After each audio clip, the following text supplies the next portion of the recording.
I'm here with Sir Mark Lowcock, the former Undersecretary General for Humanitarian Affairs and Emergency Relief Coordinator, and now a visiting fellow at the Center for Global Development.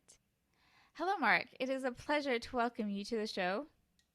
Hi, Anita. Great to talk to you.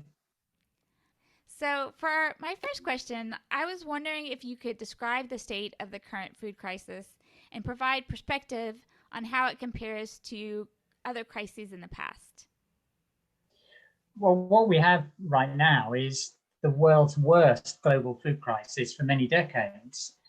If you go back a very, very long way, you observe historically that famines and mass loss of life through starvation were very common for most of humanity, for 99% of the era during which the species has been on the planet, 150,000 years. But something really remarkable has happened over the last 25 years or so, which is that famines, which used to be ubiquitous, have become extremely rare.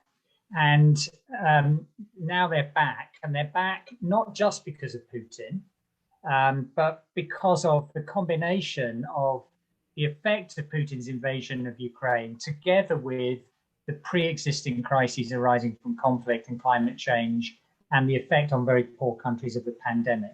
So we have 830 million people now at the point of starvation around the planet.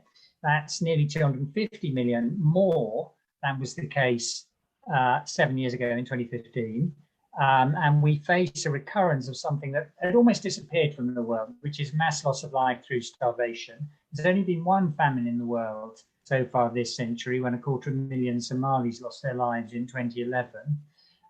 But if we're not careful, we are going to see this huge problem, this most extreme form of humanitarian disaster, back in multiple places over the next year or so.